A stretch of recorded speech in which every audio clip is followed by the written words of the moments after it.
Maybe almost we are reaching to the evening and evening part of our particular course as well.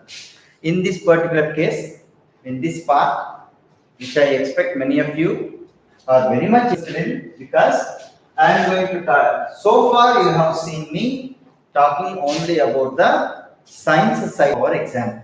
That is only the language part I have taken up. You call it short answer questions, you call it essay type questions, you call it very short answer questions, reading comprehension. Then all the parts that I have discussed so far, they are directly related to the science side of our subject. That is the technical part I have done. Now I am coming to the art side of our particular subject. That is what is called summaries of our particular English textbook as per the demands and requisitions I received from our own student community. So I just wanted to do this, which you can watch according to your convenience and as many times as possible. Now, in today's particular session, I would like to talk about the summaries. I am dividing the summaries into two major parts. One is what is called poetry part, the second is prose. Anybody can understand. Within the prose part also, I am dividing it into two units. One is what is called essays and interviews and such things, essay, interview, etc. The next one is what is called stories. In my today's class, I am going to talk to you about the various stories and their summaries as quickly as possible, because some of the students have asked me. There are 4 stories in our textbook. So the first story about which I am talking is none other than Two Deer. This is the first story which you find in our textbook. Now, who wrote this particular one? This is written by none other than Leo Tolstoy.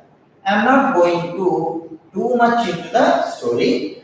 I am just talking about the most important things which you must remember.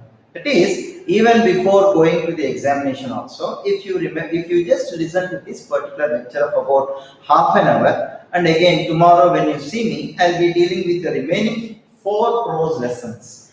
So when I simply take up the remaining 4 prose units, and it will go on within half an hour, you are going to understand everything and you are going to present. It would be like tidbits only. They are not complete explanations. These are all tidbits. So let us see what exactly Two Deer is going to offer us. So Two Deer is a particular story which goes on like this. First, there is description of the kingdom. The description of the kingdom. What is the name of the kingdom? The kingdom of Monaco. So let us write it in that way. I will do another thing. I will put it in the form of a diagram.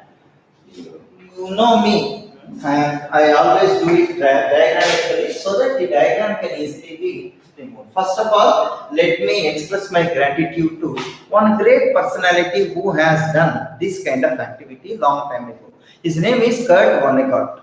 Kurt Vonnegut was one of the most famous personalities with reference to science, especially physics, but at the same time, he has done something to literature as well. I will, some other occasion, I will definitely talk about Kurt Vonnegut. But I am taking his mechanism for explaining the story of Two Deer. So let me take up this story in this pattern. Okay, Two Deer. So it all starts with what is called the beginning part, and in the beginning you will have introduction to Monaco. So let us write intro to Monaco. You know, see, we already know these words, that's why I am not detailing. And then after introducing the Monaco, the kingdom of Monaco rather, I'm sorry, we go into the next point, that is taxation.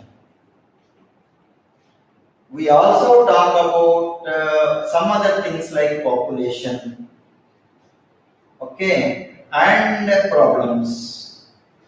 We talk about these things. All of them relate to none other than Monaco, and it's a kinglet, and how the kinglet is doing.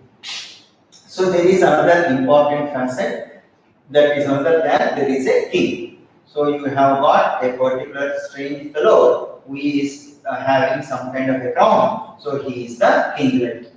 You have got a kinglet, not a piglet, but a kinglet who actually is doing many things. So he is one important character here who has already been introduced to us. After this, the story goes a little further.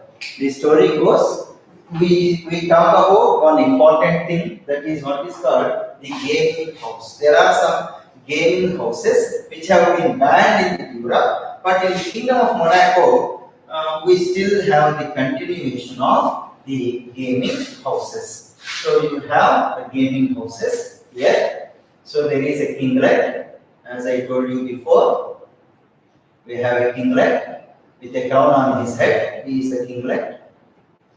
And this kinglet is the one who is actually monitoring the taxes, doing many things. And of course, boundaries also they discuss here. After that, you have the what is called gaming house. The gaming house that must be remembered. The gaming house is directly in the control of the king. He gets profits. That is another thing. Then we have what is called a murder happen. A murder takes place. A murder takes place. And so the fellow is arrested and death sentence is given. Now here is the problem. A death sentence is awarded. So this is the verdict. This is the judgment. But when they gave the judgment, they didn't foresee the consequences, because without any kind of knowing what are the things that are there or what are the things that are not there in the kingdom, the death sentence is awarded. So there is no guillotine. So what is the problem? There are hitches. Rather guillotine. There are no guillotine and executioner. The one who can kill the fellow also is not there. Many people were consulted. Immediately, government of France was consulted, government of Italy was consulted. France quoted 60,000, Italy quoted 12,000. But the kinglet felt, what is this? For to kill one fellow, I have to shell down this much money. And from where can I get money? If I put again taxes to the people, there will be a riot, like that he thinks. And finally, it is decided that only the army fellows have to take up the matter. But the army people said, this is not our responsibility. You show us the battlefield, we will go and fight. We are never taught to kill a criminal. Now what to do like that? They again talk, all the ministers were again assembled and they come up with another plan. That is, death sentence is changed into life imprisonment. Again there is a problem, and the problem is what is called, there is no prison. There is no prison suitable for life imprisonment.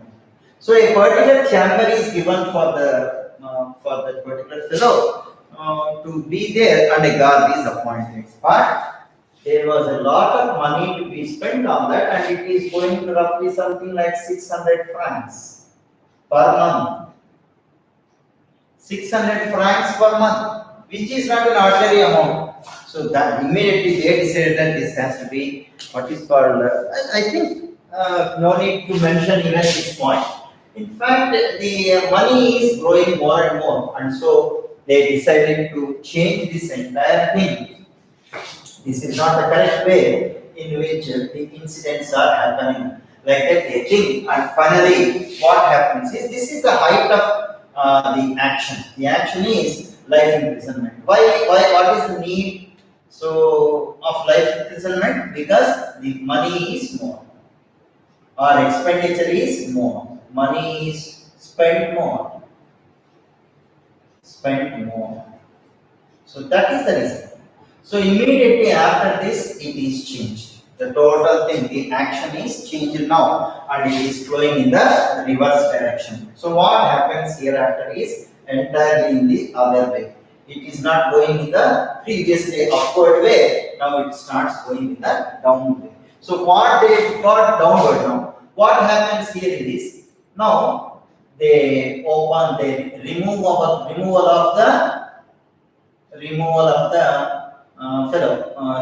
the guard. First of all, the guard is removed, gates are opened,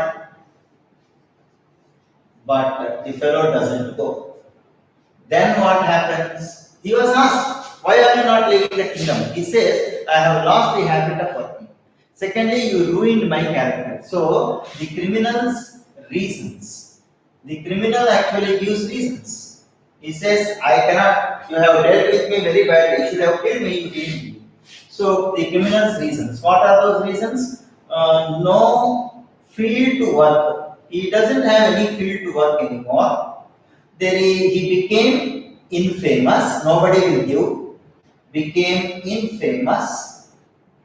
Okay, so he cannot. And the kingdom dealt with him very badly. Dealt with him badly. So they didn't treat him well. They should have killed him, which they did not do. So what is the solution to it? When all these things happen, what is the solution? So the solution they suggest is what is called pension. They arrange a pension of 600 francs. Pension they arrange 600 francs they give. Okay, and this fellow, the criminal, settles. Okay, so criminal, what happens to the criminal? The criminal settles in a neighboring kingdom, in a neighboring town. Okay, very near it, and place in the gaming house he visits and he plays the game. Sometimes he loses, sometimes he wins, and he plays the roulette. So he plays the game of roulette and enjoys his life. So this is the story. And this is Kurt Vonnegut's system of story mapping. Kurt Vonnegut is known for story mapping, which actually I showed you on the board. With one single flow, I will indicate the flow with another ink so that you can identify the flow of this particular story. So it will reach the climax, the highest point of action. After that, till a particular solution is reached, it keeps falling. So and finally, a solution is reached here. Rather, I will place it here. The story ends here. This is the ending point. So, what is the moral of this particular story? The moral is take-home message. That is called moral. The moral is what is called? You should commit a murder in a country where murdering is not considered as a crime. Where murdering is not a crime, there you should commit a murder. It also indicates how the government many times without without proper planning and without foreseeing what the effects would be in future, go with projects and waste many things. So that is what is the take-home message of the story called Two Deer by Leo Tolstoy. Now today I will tell you another story also. I will summarize, and that is the next one in that particular order.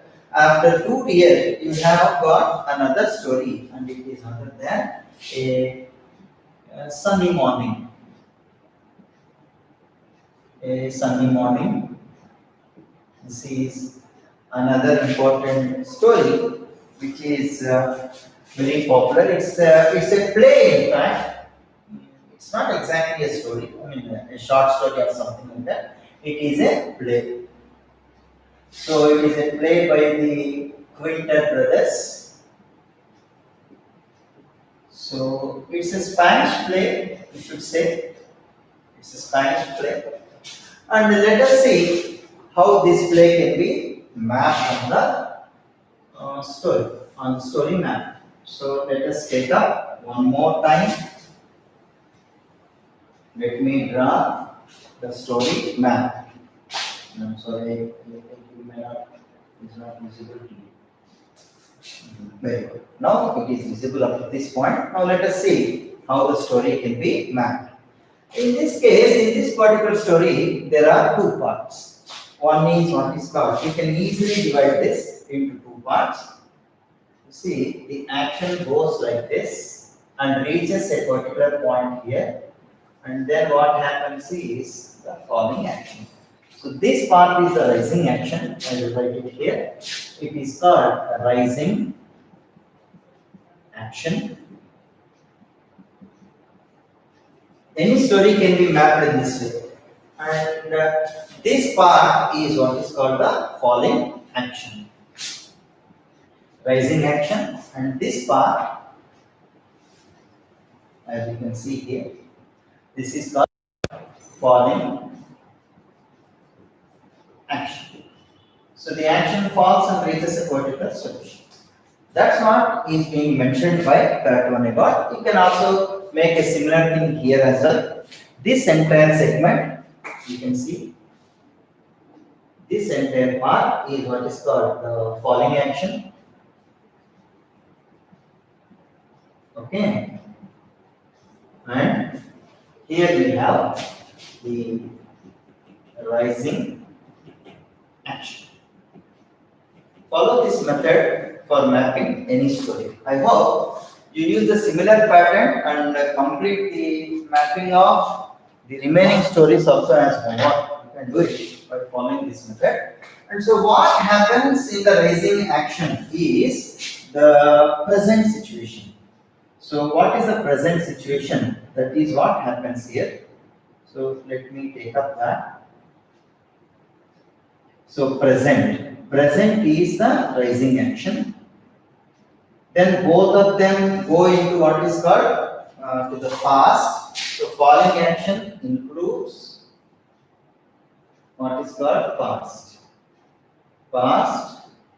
and present. You have both past and present. You have both here. So that is how falling action actually reaches. This is the highest point.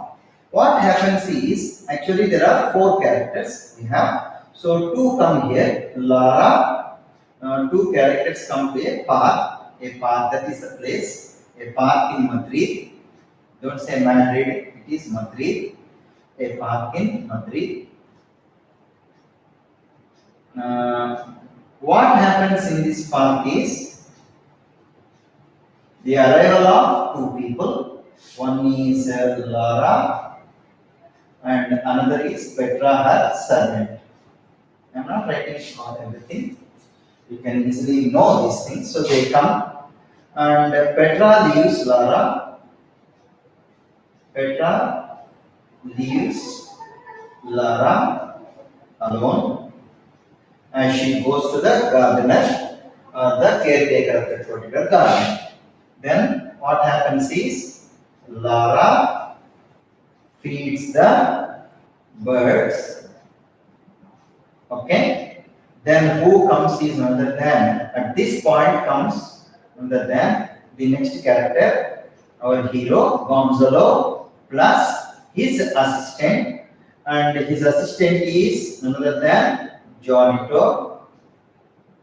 So Gonzalo and Johnito, both of them come here. That is the next point. And Gonzalo is very angry. Okay. Why is he angry? Because his chair or his seat is occupied. His seat is occupied by 3 priests. Then what happens is he's grumpy. Juanito leaves. Then what happens is Gonzalo actually pushes a lot of soil and makes the clothes, and birds are also they fly away. Birds are go away. So Laura is angry.